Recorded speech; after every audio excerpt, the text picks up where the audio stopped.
Hello, dear viewers. Welcome to Wild Werewolf. Are you ready to embark on a wild and thrilling journey into the world of werewolves? Here, we'll explore the untamed nature, the raw power, and the captivating stories of these mythical creatures. So, get comfortable and let's unleash the wildness together. Chapter 7, Another Day in Paradise. Rosalind, I admit I didn't mean to perv on him. I was just mad. But I did like what I saw. And yes, there is a brief moment when I caught him off guard that I've seen more than I should have. However, if I'm honest, that didn't change anything for me. Sure, I'm not blind. I know he's hot. So am I, if I can say so myself. That's not the point. His physicality right now is just a plus. At this moment, I'm so in deep that I only see his goofiness and sweetness. I loved how adorable he looked the sunset together. It was a magical time, and here we were again, at the falls watching the sunset. I sat at his front, his back against a tree and mine against him, with his arms around me. And there's no place I'd rather be. Girls mature faster than boys, as I'm told, so a lot of girls look for older boys than her. To be honest, I thought that was my path too. I am sure my older mate is gonna find me at some point. Or I'll find him at 18, especially if he's human, like Uncle Nate found Aunt Daphne. That feeling never changed. Then why am I here giggling like a fool at everything he says? I know, we're only humans. I mean werewolves. We form connections all the time. Not always those connections will stick, but I was really sad to realize I'd lose the connection to my very handsome and ridiculously hot cousin. What are you thinking about? He asked, snapping me out of my thoughts. About where the fuck is my mate that hasn't found me yet? I replied, honestly, sort of. I'm so glad we can enjoy an afternoon together so you can think about another guy. He snickered. I am so glad I can be honest with you at all times. I smirked. I am happy for you. But your mate can still be around. Maybe it's a girl, he suggested, almost giggling. Honestly, I would be open to whoever the goddess throws at me. But now that I saw your... I trailed off. I stopped myself.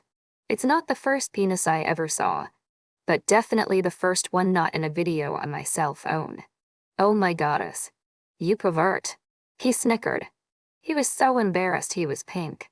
What I meant to say is, though I never had any, I'm pretty sure I'm into.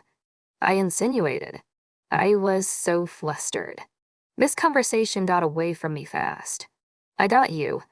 I said to my dad just the other day that I doubted my mate would be a guy. I mean, I like. He tried to make me feel less awkward. But he too was flustered. Except his color is different than mine as I'm tanned. Anyway, changing the subject to something more appropriate for the hour. What did you give your mom and uncle for their birthday? I asked, shifting mid-year. Their birthdays were not so long ago, as they're born in the summer. Wow, complete 180. I gave her something totally boring. And for my uncle, I gave him a hug. He smirked. What? You gave my daddy a hug? I was so shocked I turned myself around to face him. Okay, we're done. Get out of my face. I never want to kiss you again in my life. I snickered. I'm sorry. I didn't know what to give him. He's the Luna. For Pete's sake. He tried to defend himself, and that was adorable. But still, I don't care. That's unacceptable. Wait, what did you give your mom? You never said it. I was very curious about it. I can't believe you're making me say it. I gave her free hugs coupons cause I know that's what she likes. He confessed and I almost barfed. It was so adorable. Free hugs? Don't you get allowance? Both your parents work. I was baffled. I mean, come on. A hug. At least, I give my dad's a personal homemade card or something. I do get it, but I spend all of it in junk food. He explained, embarrassed. Where does it go? I mean, look at you. I was admiring his physique without a shirt on. And a growing boy. He said in an apologetic tone. Yes, you are. But what your erection have to do with it? At all. I joked. Oh my goddess. Pervert. Stop perving on me. He cried out, tickling me. I giggled. Do you want me to? I asked. Turned around and kissed him. Okay, not really. You can curve me all you want. He kissed me back. So, maybe ban the word. It makes me feel uncomfortable. I croaked. Agreed. He replied. And then we kissed some more. After a moment of heavy makeout session. I see where this is going. I may be a virgin, but I'm not an idiot. I couldn't stop myself. My brain was so lust-filled I nearly ripped his dunnies off of him, which means he was already half naked by the time I interrupted us. Our eyes were so pitch black. I thought we were gonna shift into wolves. I was wearing bra and panties. I let him feel me up as I was feeling him also. I kissed his neck. He kissed mine. But when I got an irresistible urge to feel his hardness, I stopped us.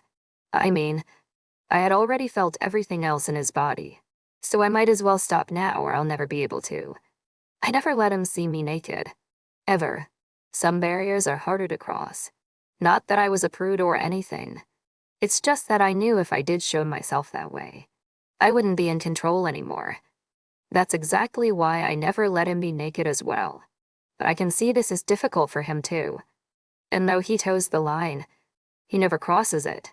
He always follows my lead, which is everything one unmated girl needed. If he pushed too little, maybe we boiled over. After we recollected ourselves, we go wash ourselves at the water, as our finishing act, so no one can scent one on another. It's part of our ritual. And since we're already in our underwear, we play a little with the water too. But we don't get too wet as I didn't bring any towel. After we dried ourselves the best we could, we walked back to the compound. But this time, I went to his house. What are you doing? He asked me as I stepped in his welcome mat. I'm going to talk to your mom for a little bit. I answered him. Why, he asked. Puzzled. Because I want to. Now move. I ordered him. So bossy. You're such an alpha. He snickered. Thanks. That's the best thing you've said all day. I smiled widely. We entered his house. What's the best thing he said all day? Uncle Nate asked me as soon as I stepped foot in the house. Damn werewolves and their super hearing. Nothing much. Uncle Nate. Just that John still thinks I can ascend as alpha. I replied, which was close to the truth. I couldn't lie. Especially to the beta. He's right. Niece. You can. It ain't over till it's over. Uncle Nate told me. He really is the most decent guy in the world. Apart from my dad's. Thanks, Uncle. Aunt Daphne is home. I asked him. While I entered, John goes straight to his room. She's in our room. You can go right in. He answered and I thanked him. I go to their room and the door is open. She was ironing. Hey, Rosalind. Are you okay? What can I do for you? She asked me in a good mood. I come inside and close the door behind me. And Daphne, can I just ask something of you and you promise not to judge me? Also, you can't tell anyone. Not even Uncle Nate. I said as I looked her deep in the eyes. Rosalind, I would never judge you. You know that. I can't keep secrets from my mate. But if he doesn't ask, I'll never tell. She spoke. Sincerely. Fair enough. I'm sorry to spring this on you, but I need birth control pills. I spoke as I'm nearly shaking from my shame, though I shouldn't be. Of course, Rosalind, you can stop by my office anytime for a checkup and we'll. No, I'm sorry. I mean no. I need them now. I interrupted her, shaking in nervousness. Did something happen? Did someone make you? She was worried about me. She looked as if I was going to say I was. No. It's nothing like that. Nothing happened yet. But I feel like I need to get myself ready right now. I think something will happen soon. But not like. I tried to explain to her. Got it. She assured me. She went to her bathroom and took some pills. Here. This will get you set for now. But I need you to come for an appointment with a gynecologist. Okay? I mean it. She was very adamant. I will. I promise. You can set it up and text me the details. I told her. Happily. Thanks. Aunt Daph. I spoke as I hugged her. And thanks for always being there for me. I know you want to ask questions, but I can't talk about it. But it's nothing like that. I promise, I assured, looking her in the eyes. Of course. You know you can always talk to me. No judgment. Ever. For anything. She told me. Confidently. I know. Thanks and bye. I said it as I open the door and leave it open. I say goodbye to Uncle Nate as I don't see John again. I also kiss Matt, my other cousin, as he was playing at the living room. I knew I shouldn't be thinking about this. But as they say, better to be safe than sorry. And there was a lot to be sorry about. Last thing I needed was to be blocked from Alpha because of an unmated pregnancy. Like my uncle said, ain't over till it's over. Chapter 8, Point of No Return, John. Warning, sexual content, it's very hard to hold it in. I know I'm a teenager and it's normal for that to happen. But damn, if she hadn't stopped us, I don't know how I would. As it goes with these things, the girl drives the car. We go as fast as she goes and stop when she stops. It's that simple. But damn, sometimes I feel like the car is gonna capsize. And I don't even have any airbags. Anyway, nothing a good day of sleep can't cure. That and some hand exercise I did when I got to my room after our date. Or at least a good training session with Delta Aunt Denise. The next morning at breakfast, I was still intrigued by Rosalind's visit to my mom. I wondered what she wanted. Mom, what did Rosalind want with you yesterday? I asked her as we eat breakfast.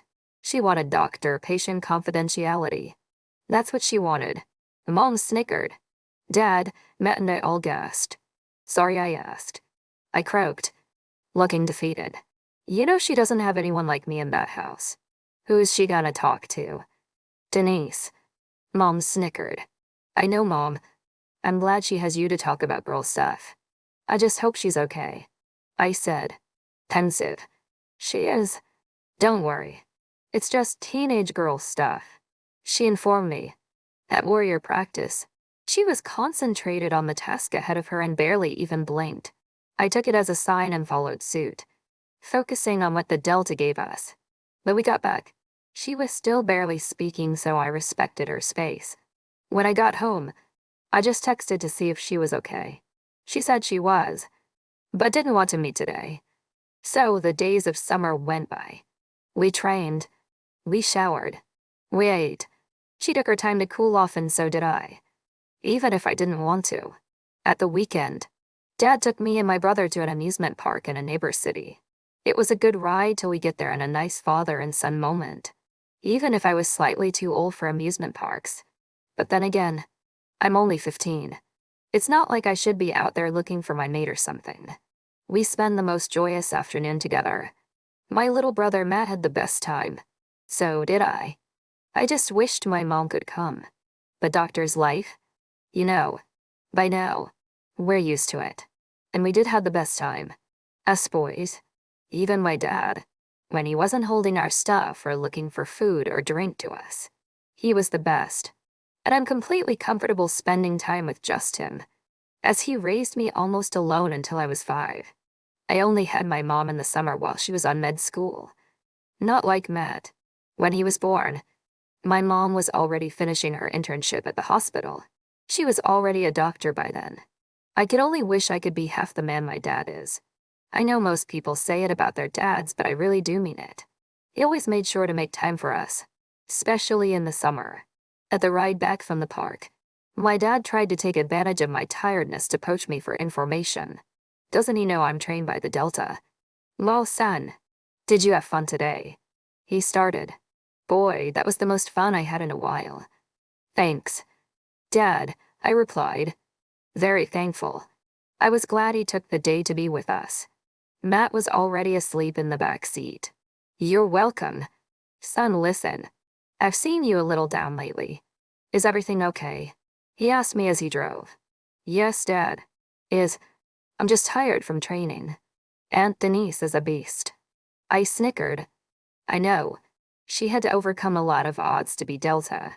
Not like Dan and I, who were born into our positions. He admired her. I know, Dad. She was actually a role model for me when I first shifted and Mom said I wouldn't be beta. I admitted, though not easily. I'm sorry you had to hear that. Buddy, I mean it. He spoke with an apologetic look on his face. I know, Dad. Thanks. But that actually fueled me to where I am today. I admitted, cheerfully. And are you okay with your cousins? He asked, worriedly. I am. It's just this silly contest for alpha is driving everyone crazy. I gave him something. I couldn't lie to him. Not really. Tell me about it. I hope the twins don't kill each other in the process. He smirked. Speaking of which, what are you gonna do once you retire? I asked him, honestly. Well, how? I still have two sons to raise. I'll do that while your mom brings home the bacon. He joked. I didn't know what the bacon was, but I was too scared to ask. So I laughed instead. When we arrived, Mom had the dinner ready, which was good since I was hungry. We all were. I didn't want the weekend to end. Sunday morning, there is no training. So I eat my breakfast and dart to the pack house. When I got there, people were just leaving the dining hall. I caught her still chewing.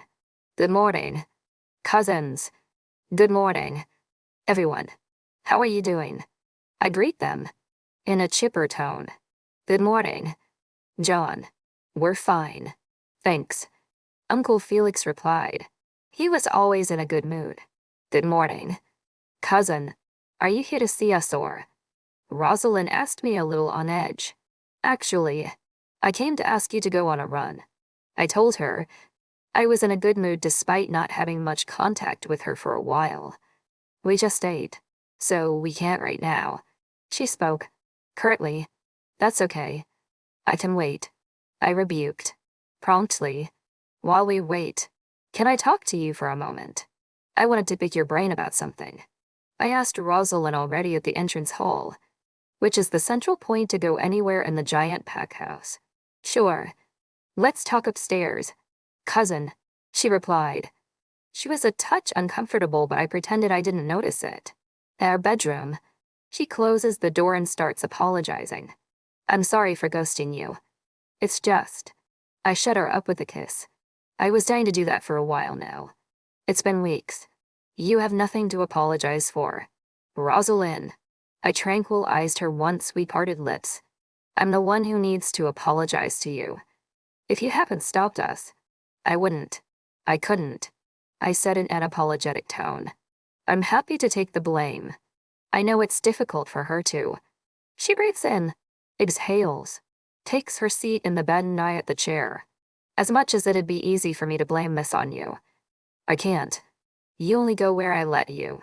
She pondered, looking pensive. Of course. But that doesn't mean it's not also my job to restrain myself. Which I do, but I could be better at it. I looked at her feeling guilty. We can always do better. I just wish. She trailed off.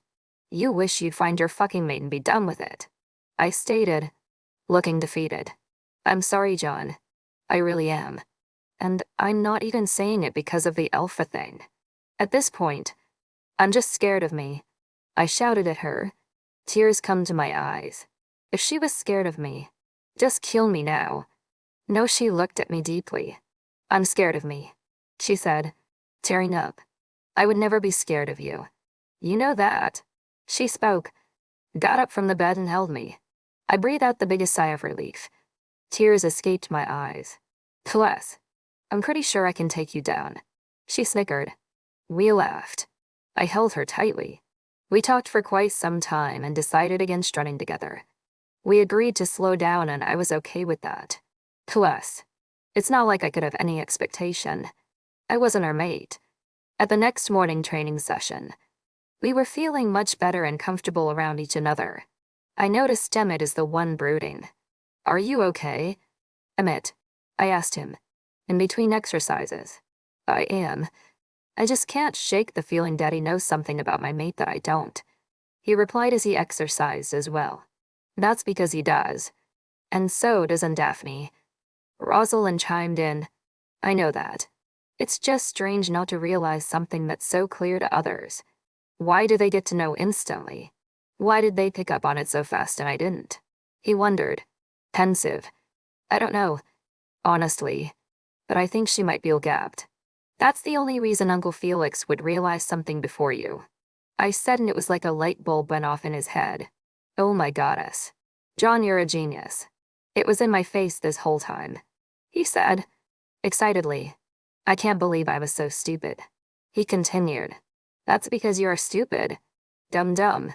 Rosalind snickered. Stupid has gotta be all of you when you die from the Alpha Challenge and then the whole Huntington dynasty because you didn't pay attention to training. Aunt Denise yelled at us. Shut up and partner up. Now she continued. Damn. That lady does not play. There goes another hour of having my ass kicked. The days of summer turned into weeks. We did have fun now and then. Dad took us to somewhere different every weekend. He made sure we enjoyed ourselves.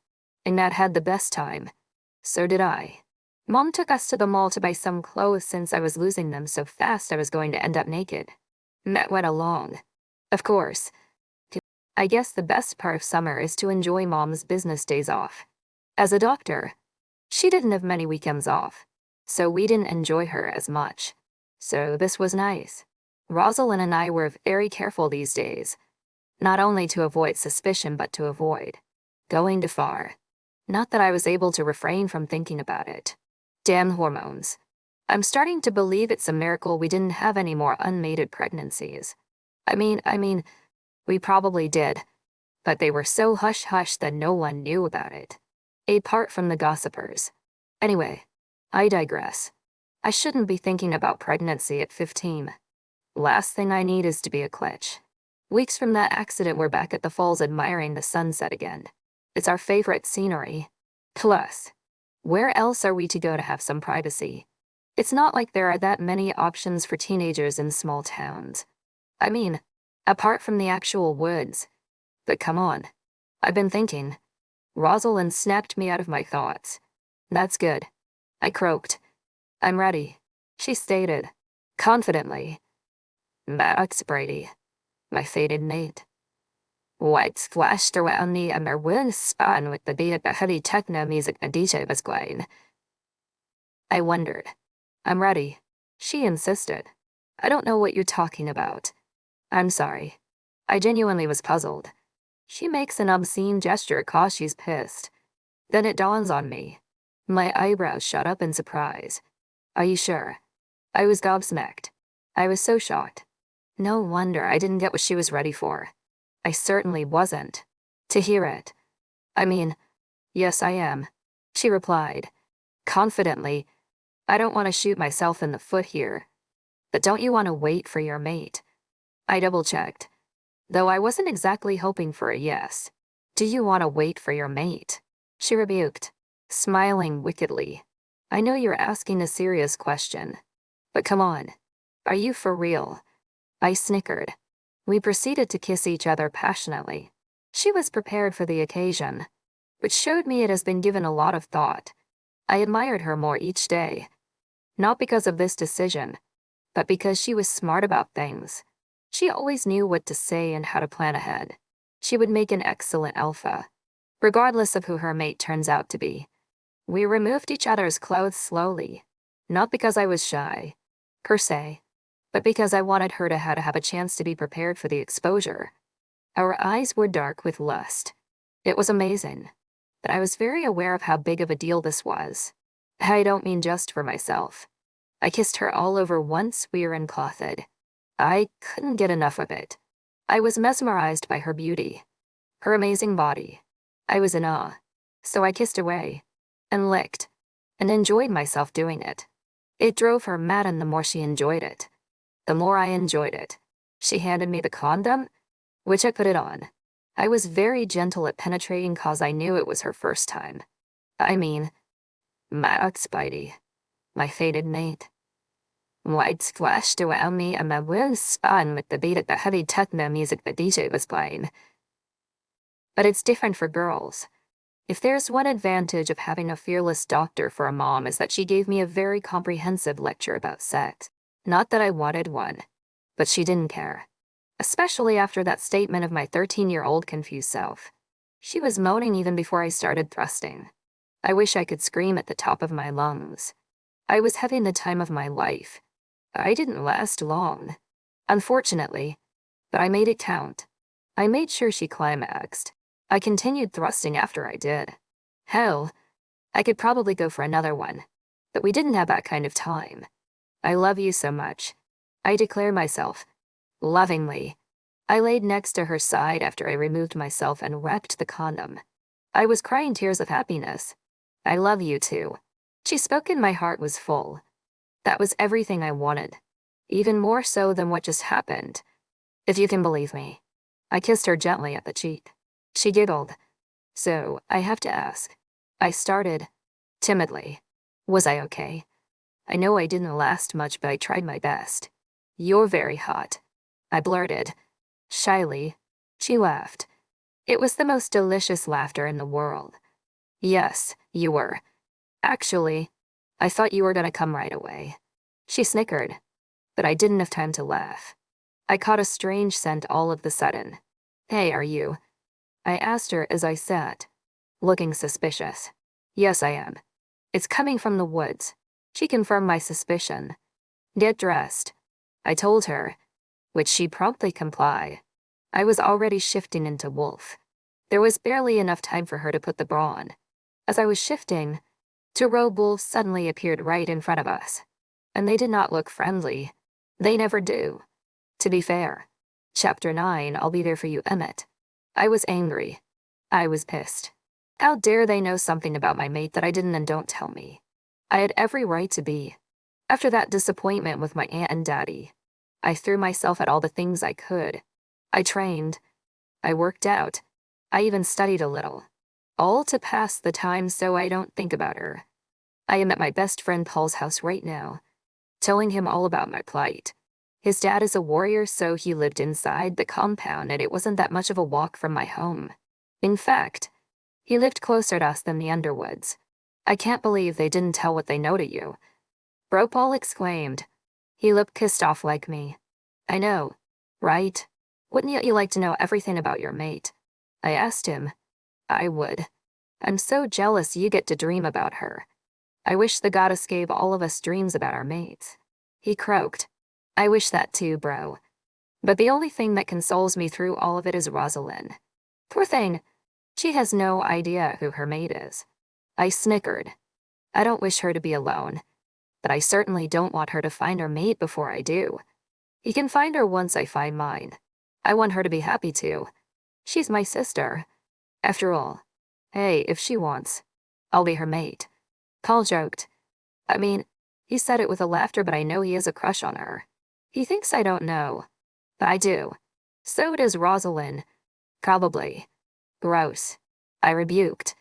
A disgusted look on me. I don't want you to be her mate.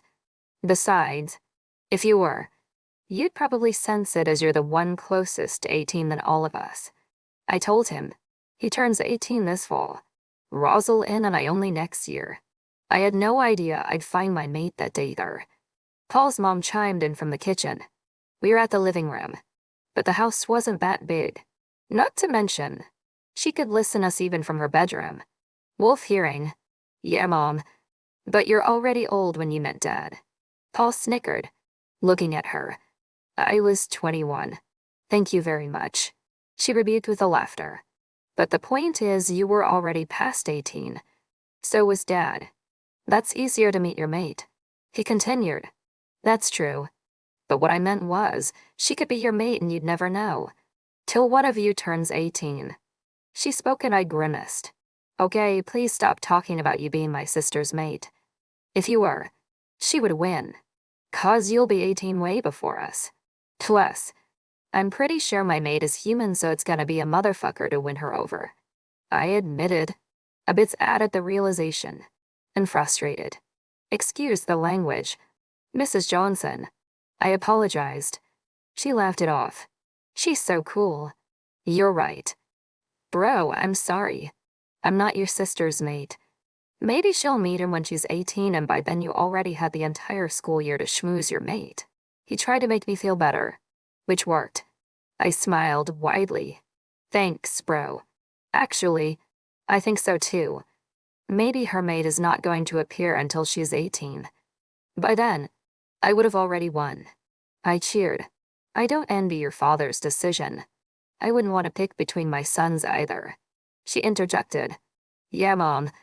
But you only had one at a time. It's not the same thing. He had to. Paul snickered. Regardless, your children are your children. You can't pick between them, she rebuked. After I left Paul's house, I was feeling a little better about myself. I mean, I was still pissed at my daddy and aunt, but at least I had the entire school year to talk to her. That is, of course, if Rosalind doesn't have any dream about her mate until then. Fingers crossed. See, we were children of the spring. Me and my sister. So, by the time it's our birthday, school's almost out, which means I had a lot of work cut out for me in the fall. But at least I had time to win my mate over. At dinner, I'm pensive and quiet while eating. I don't even pay attention to the discussion my family is having. Are you okay? Son, Dad snatched me out of my thoughts. Yes, Dad. I was just thinking, I'm pretty sure my mate's a human. It's going to take a lot of work to woo her. I told him in a gloomy tone. Yes, but it will be worth it, he replied, looking hopeful at me. I know. I just wish it could be easier like for the gays. You just showed up and won Daddy over. I smirked. Daddy gasped. Excuse me. He just didn't show up and boom. He had to talk to me. You know, like a human being. Daddy snickered. Everyone was looking at us. Yeah, son. It was not as easy as you make it sound. It's not like I showed up, kissed him, and said, let's go be my Luna. Dad joked. Only the adults laughed. Well, it wasn't as hard as it was for me. That's for sure. So I empathize with you. Son, Uncle Nate told me.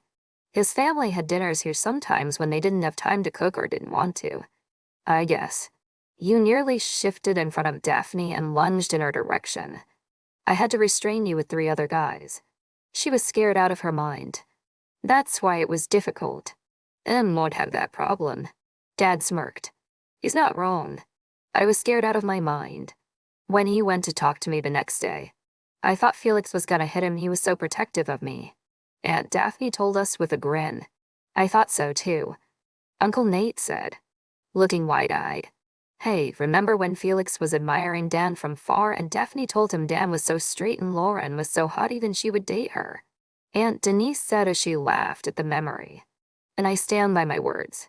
She is very hot. Aunt Daphne joked. Sort of. Luna Lauren is really hot. Even after all these years. Nate was jealous of her. Aunt Daphne continued. Uncle Nate laughed. I can't believe my mom said she would date Luna Lauren. No wonder Dad was jealous. John said in an amusing tone. He was shocked to hear this. I was jealous. At that point. But I get it. Lauren is beautiful. And when she heard that, she smiled like she won Miss Universe. Uncle Nate joked. I just hope no one tell Emmett's mate that she reeks. Daddy chimed in with a sour face. Me, Rosalind, and John were confused at this.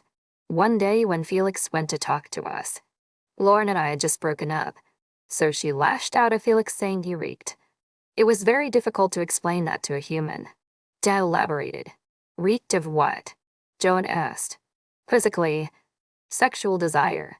Dad replied and we all gasped. Me and Rosalind looked disgusted. Gross. Rosalind exclaimed. My point is, go easy on her. Tell her about it little by little. Don't go telling her she is your mate and she's gonna be Luna, otherwise she'll run away. I barely did. Daddy told me, yeah, don't do that, because she'll be disappointed when she isn't. Rosalind snickered. Also, if by any chance she has a twin brother or something, I'm gonna freak. Daddy shouted, but I didn't like the insinuation. Daddy, don't even joke about it. Please. If she does, then Rosalind will find out about it when I do and we'll never get out of this ascension mess. I yelled at him. You're right, son. I'm sorry. I got carried away. He apologized to me. I can see how all this can be weird for a human. I don't want my mate to be human either. No offense, Mom. John interjected. But his mom looked a bit offended. I'll have you know I don't want to be a werewolf either. I can't imagine having super smell with 3 men at home. Teenagers are gross. She smirked. Tell me about it. Try being able to smell your son's activities in his room from the living room. Uncle Nate snickered. John was baffled. Oh my goddess. Stop it. John cried out. He was mortified. I can relate. We all laughed, though. You're right. Sister, I wouldn't want to smell it, too. Try changing twins' diapers. You'd give up being a werewolf in a second. Daddy snickered. But we weren't laughing. Daddy, gross. We're reading. Rosalind complained, looking disgusted. I was too. So did John. You guys are so gross, John said, looking disgusted. John, your mother's well-behaved now. Once she said to all our friends your dad had a giant. Felix, boundaries at ban. Please, don't need to scar the boy for life.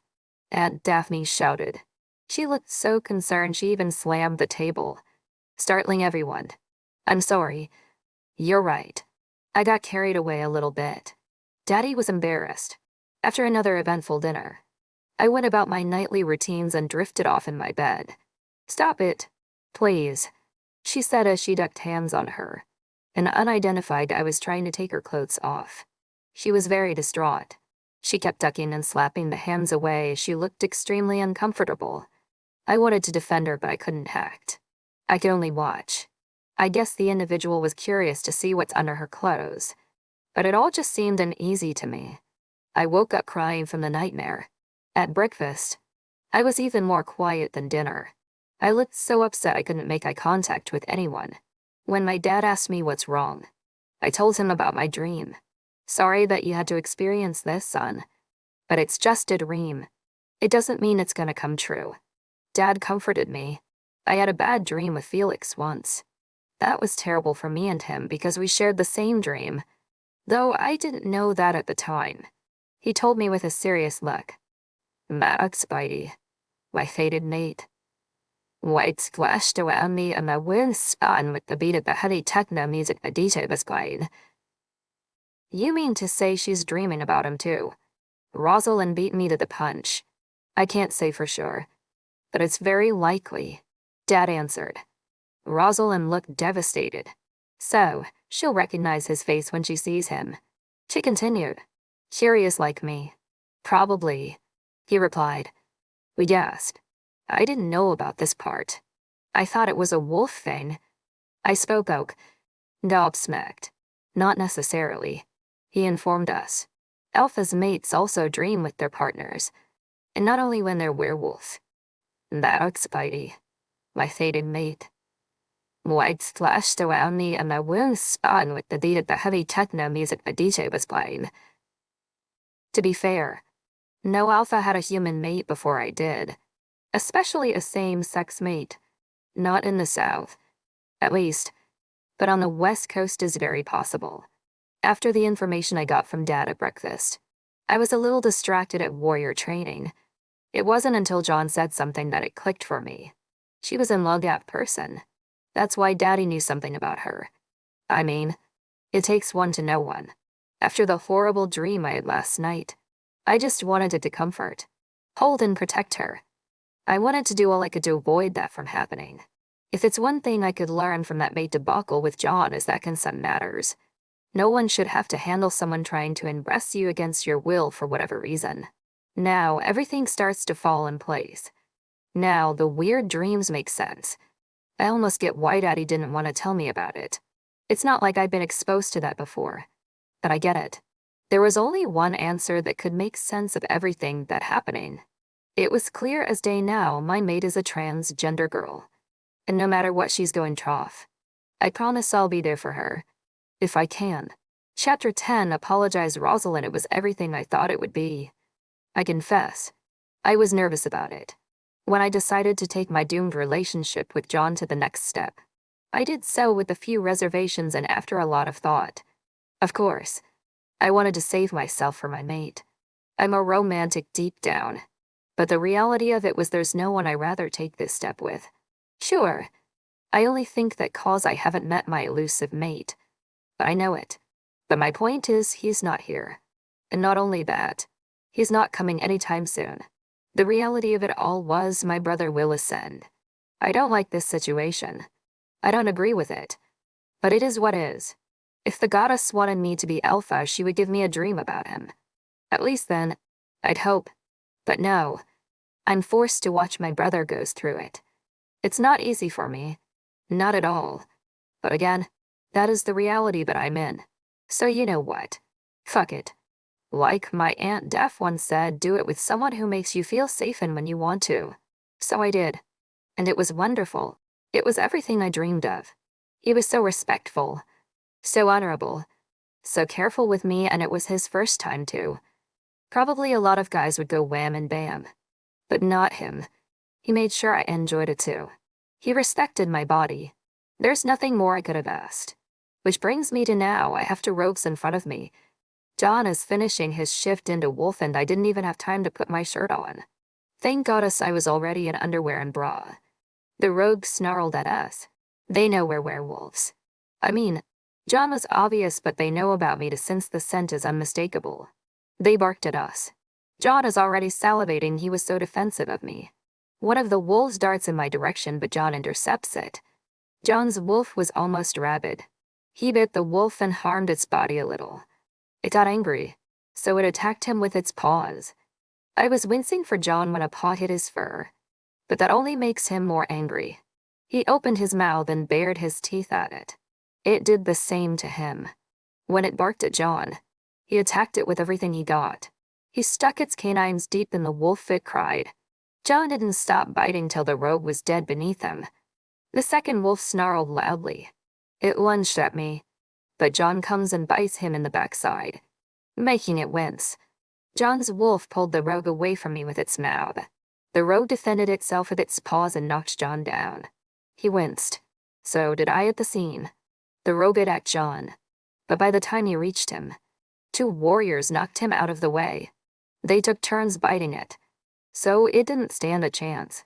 Not against a pack warriors. As I watched it happening, John's wolf came to my side, looking a little defeated. Its mouth was still full of the first one's blood. I took this time and got dressed as fast as I could.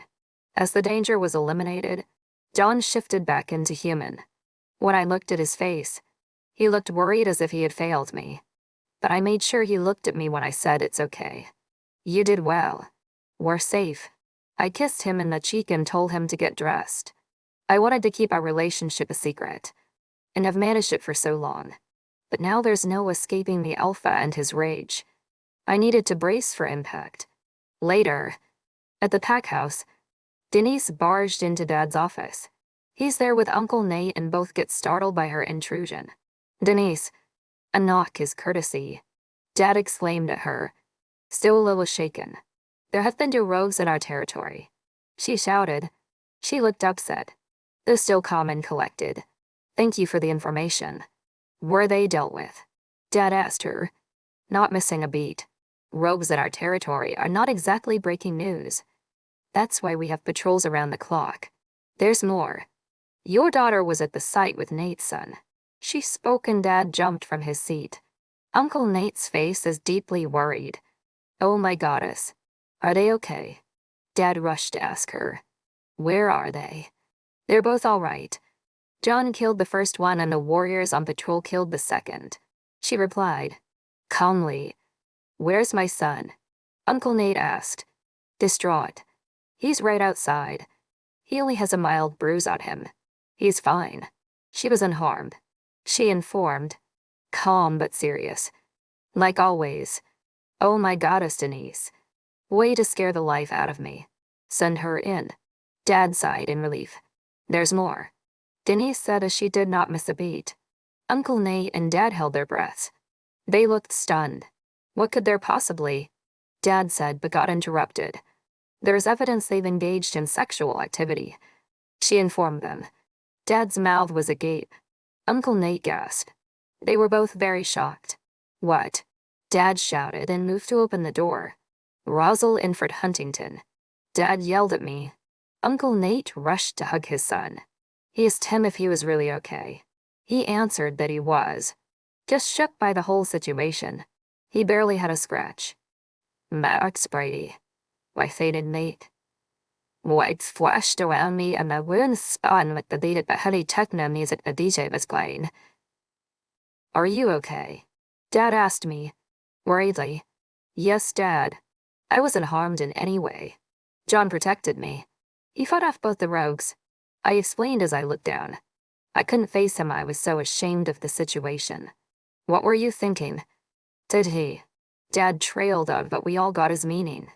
Oh my goddess. Are you seriously suggesting what I think you're suggesting? Uncle Nate was livid. He moved away from his son and got into Dad's face. Who didn't we? No, Dad. He didn't force me into anything. If that's what you're asking. I told him. Sheepishly. John and I were already in tears. It was my idea. I love him. I admitted. Sobbing. And I love her. John spoke. His voice was hoarse. He sobs quietly. Uncle Nate held him. What? He's your cousin. He can't be your mate. He's too young. Dad shouted at me. I know. Dad, I don't care. I love him. I insisted. There wasn't anything else I could say. I can't believe this. Dad shouted. He was possessed. I could have expected this from Emmett maybe. But not you. He sounded so disappointed. I cried harder. Dad, I know Emmett's gonna ascend. I'm not an idiot. I told him. I was incredibly upset. By now, there was no point in holding back. Max Spidey. Why faded Nate? What splashed around me and my wind span with the beat of the heavy techno music the DJ was playing. Why do you say this? He replied. Like he didn't know. Because he already has a fucking mate waiting for him in a month. If I were to find mine, I would already be dreaming about him. I yelled, so pissed off. Why don't we all calm down? This is just a temporary situation. She'll be mated in 8 months. She'll barely remember my son exists. Uncle Nate said it and I saw how it hurt John. I resisted the urge to hold him. But it was difficult. I know, Nate. But that's not the problem. What if she falls pregnant? Dad questioned. Dad, I'm not an idiot. I'm on the pill. And he used a condom. I explained, deeply embarrassed. Wait, you're on the pill. Where would you even find? Dad yelled, but then he realized it. Great. Now even Daphne isn't on it. Dad spoke as he looked pissed. And Daphne doesn't know anything. I just asked her for it cause she helps me. And she doesn't judge me. I spat at him. Dan, calm down. This doesn't need to be a big deal. They're just kids. Nate tried to defuse the situation. He was surprisingly calm about it. All things considered. It's easy for you to say. Your son doesn't need to face the consequences of this. Dad rebuked. What consequences? Didn't she just say she was safe? He retorted, hands in the air. Baffled. Have you known about this? Nate. Dad looked at him. Suspiciously. He just seemed very cool about it. But then again, he's the father of the boy. Different standards. Damn patriarchy. You mean if I knew my unmated son and niece were having sex? No, I did not. But that they had a crush on each other. Of course I knew. He explained, which shocked all of us present. Wait. You knew. John rose up. Of course. I knew. I'm the beta of the pack. I know everything. He shouted at him. Why do you think the warriors were patrolling that area at that time? He surprised every single one of us. Dad was gobsmacked. So was Aunt Denise, who was quietly listening to all unfold. And he didn't say anything. Dad asked him. He was so shocked. It wasn't my place to say anything. I thought they just had a crush. I thought it was innocent. I didn't know they'd be dumb enough to have sex. He yelled, defensively, we're not dumb. We love each other. It wasn't a mistake. John defended us. I'm sorry, son. I know you're not dumb. He apologized, looking at him. I just can't believe you never told me this. Dad sits down. He looked defeated. I can't believe you plan patrols around your son's sex-caped ass. How come I never knew about it? And I'm Delta. Aunt Denise interjected. She did not look pleased. First of all, I didn't plan patrol on sex anything. I planned patrols to keep an eye out from afar so that in case this happened, they'd be protected. Second, you forget yourself, sister. I'm the beta of the pack. I'm the protector of the entire territory. All the warriors. Including you. Answer to me. Uncle Nate looked so angry his eyes were pitch black. Delta. Thank you for the information. You're dismissed. Dad stated. Calmly. She left us. Begrudgingly. I just can't believe you knew about it and never said anything to me. John gasped. Son, I'm a 38 years old beta. I know everything that happens in our territory. I knew who you're with. I knew the places. I knew when you go. All the times you spent at the falls. I know everything. The only thing I didn't know is... He trailed off. Plus, I can smell her scent on you every time you got home when it was. You're not as good as you think of washing it clean. He smirked. I just never said anything 'cause I waited for you to tell me. He spoke in a serious tone. Aunt Daphne arrives at the pack house. She put her stuff down and went to hold her son. Puppy, are you okay? You said you were attacked by rogues. She looked concerned as she rushed to hold him. We were. Mom, but it's fine. They're dead. And now Uncle Dan wants to kill me. He snickered, trying for a smile but failing. Did you give your niece birth control pills? Dad asked her. Yes, I did. Would you rather she wasn't on it? Would you rather leave it up to chance? She rebuked, looking pissed off. I'd rather know about it. Dad replied, looking mad at Aunt Daphne. It's not my place to tell. My job is to give information and the proper medication so that they make informed decisions. She lectured him. She was not backing down. They who? Teenagers. Dad scoffed. Yes, Daniel. Teenagers. Did you forget you were one too? You're such a hypocrite. The only reason you didn't have an unmated pregnancy is because Lauren was smart. She spat at him. Daphne. Uncle Nate interjected. Nate. Don't. She raised a finger, accusing him. Yes, they did something they're not supposed to. I know. I don't agree with it either. And I certainly didn't know for whom she needed the pills. But I'm a doctor. My job is to take care of people's health, not judge their decisions. And shame on you for making her feel ashamed. They were attacked today. You should be taking care of your children, not berate them. Especially not today. She was livid. She wasn't having it. At all. Dad didn't react. Come on, son. We're going home. I have never been so embarrassed of you in my life. Daniel. And Daphne barked at him. Nate. Now she commanded. He stood up and left with her son and mate. I long admired Aunt Daphne. For one, is not easy giving up to raise your newborn to attend med school. But she was a formidable woman. And the only person to call on my dad like that. Not even Aunt Denise was brave enough. And that's saying something. Rosalind, you may go to your room. You are grounded until I say otherwise. Dad informed me. Looking disappointed. Daddy was not very far observing everything. Naturally, there were already too many cooks in the kitchen, so he stayed silent. He just gave me the biggest hug he could possibly give me. I cried in his arms. I unraveled completely. Never could I have thought my first experience would result in all of this. And I couldn't stop crying. Even Emmett hugged me at some point. Chapter 11, If I Ain't Got You. John Mom. I love you. I told her as we walked back to our house. I love you too. Puppy. But you're grounded for life. She replied. She did not look mad. But she did sound like it. Mom, I didn't do anything wrong. I rebuked. Annoyed. You mean, apart from the unmated sex? She croaked. I thought you're on my side. I spoke, sounding disappointed. At this, she stopped in her tracks, which in turn made all three of us stop. Listen to me. John, I'm on your side forever. And ever. No matter what. She started as she looked me deep in the eyes. But that doesn't mean I'm not gonna call on your crap when you're wrong. 'Cause you are. You're 15 years old. You should not be having sex at all. She continued. She was mad. I know, Mom. I know. But I couldn't resist it. I mean, I could say no, but are you kidding me? Who would say no? I croaked, deeply embarrassed.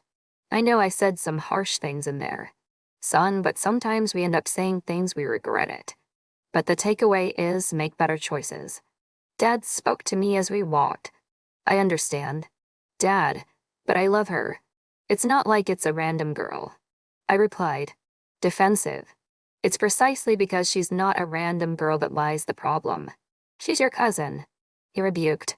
Let's rest up. Check the injuries and sleep. God knows the shitstorm your Uncle Yule rained down on us after that. Mom snickered. She wasn't wrong either. She knew Uncle Dan better than I. Of course. But even I knew that wasn't the end of it. Not by a long shot. Tell me about it. I'm half a mind in calling in sick tomorrow. Dad joked. Sort of. I got checked out by my mom, who strip searched me for wounds and not exaggerating. I had to stop her when I was down to my briefs. Barely. After that, I took a shower and went straight to bed. I didn't even eat dinner, I was so upset. I texted Rosalind to apologize, but she texted back saying it wasn't my fault and I had nothing to apologize for. She didn't want me to beat myself up, and she was right. But I was heartbroken. The next day, warrior training was awkward. Everyone was silent but Delta. She was barking orders like nothing happened, which is actually the best thing she could do. Rosal and Undemit were silent. She didn't even look at me. They just go about their day. I think he may wanted to punch me, but didn't have the nerve. The way back is silent also. Until, cousin, my dad wants you to come have lunch with us today. He wants to talk to you.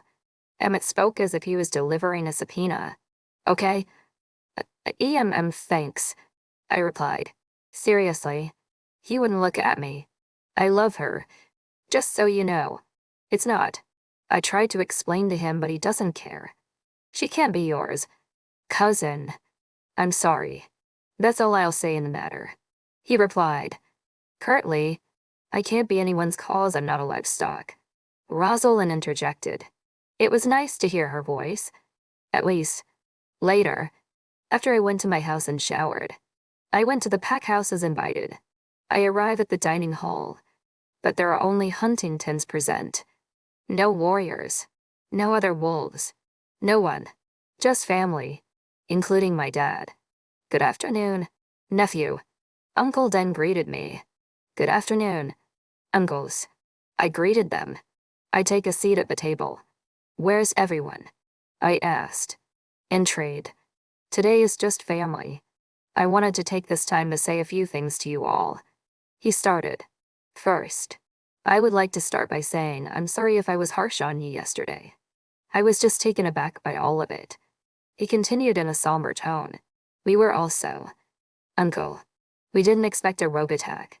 I croaked. I couldn't break the tension in the air even if I was Superman. No one expects it. Nephew, that's why we prepare and take steps to prevent it from happening or deal with it if it happens. He lectured me, calmly. Second, I know you were instrumental in defending my daughter, and I know she was only unharmed because of you. He stated.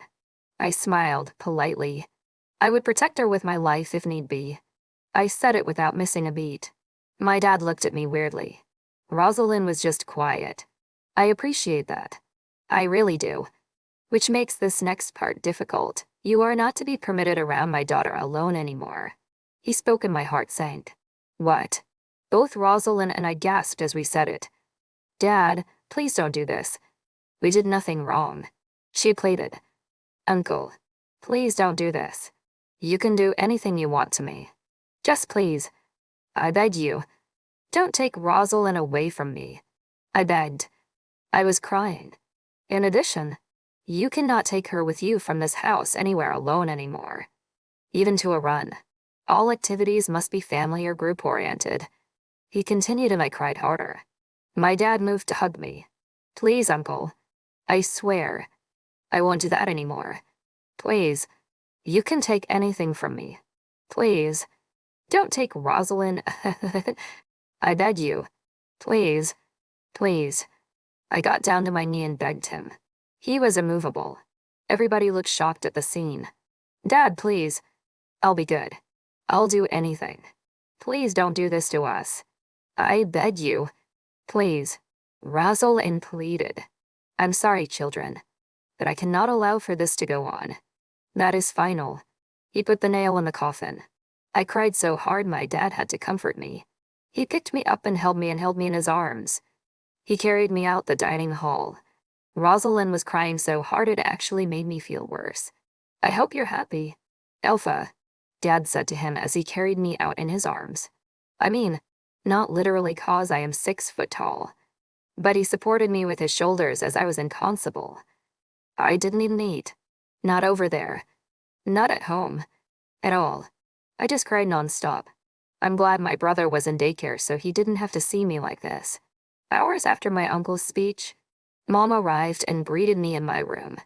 Hi, puppy. I heard. Are you okay? She spoke, sounding concerned. No, Mom. I'm not okay. I'm blocked from being alone with the love of my life. I'll never be okay ever again. I told her, deeply hurt. I understand. Puppy, hang in there. She tried to comfort me, though there are no words she could say to help. Dinner's in 5. She spoke and left. I basically put food in my mouth cause I had to. Otherwise, I would pass out at training tomorrow. But I wasn't any hungry. I just went with the flow. My parents tried to cheer me up in their own way. But there was nothing they could say. There was nothing anyone could do. My life was over and I'm barely 15. When I went to warrior practice the next day, the twins were already at the training site. Honestly, I barely had any energy to train. But it was the only chance I got to see her. Plus, there was nothing for me to do at home either. Except for wallowing. Rosalind looked like she spent the night at a funeral and Demet wouldn't look at me. They barely replied to my good morning. The only one who never treats me differently is Aunt Denise. She's relentlessly mean. But that's what I like about her. She was consistent. We didn't walk back together either. Which was strange. But I was just glad that at least I got to see her. I mean, honestly, I don't know what's worse. Not seeing her or seeing her and don't be allowed to be with her. It's a shit show altogether. And I was miserable. When I arrived home, my dad was there, which was unusual. At this hour, he's working. Dad, what are you doing here? Shouldn't you be working? I said as I come inside the living room. I took some time off, son. I needed a break from the path. He told me. He was cooking lunch. Does this have anything to do? No, son. I just needed a break. That's all. Dan understood. He interrupted me. Okay, so what's for lunch? I asked it as if I cared. I don't.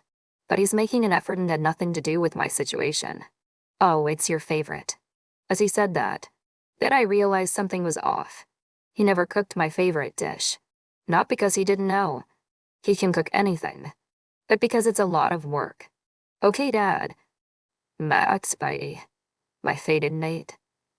White splashed around me and my wind spun with the heavy techno music the DJ was playing. Did Umbledon fire you? I asked him and he laughed at me. Betas can't be fired. They can only be impeached. Like presidents.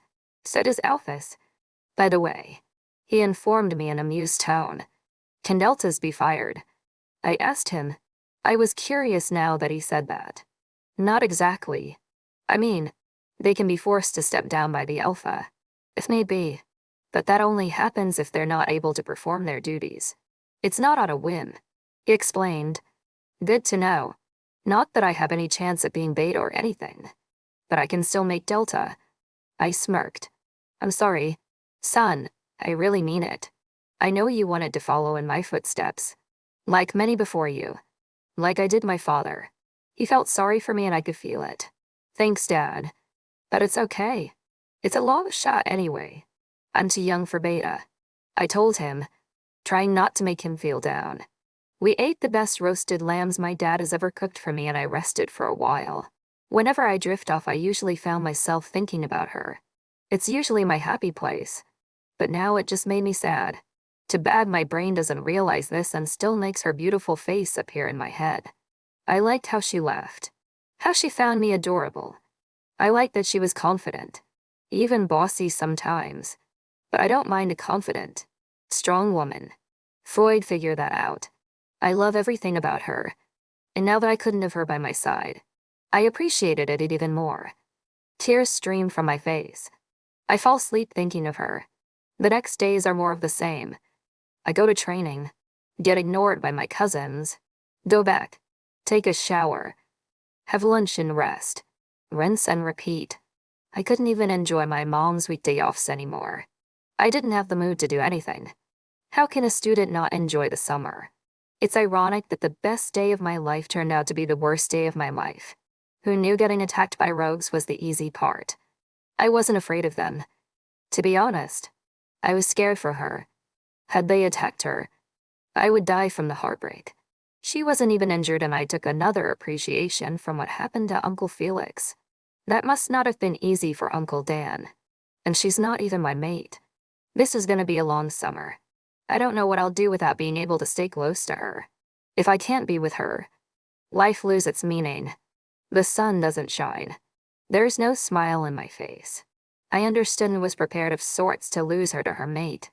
But to her father, I did not see it coming. Thank you all for joining me in the wild world of Wild Werewolf. I hope you had an amazing time. Don't forget to subscribe, leave your comments and likes, and come back for more wild adventures. See you next time.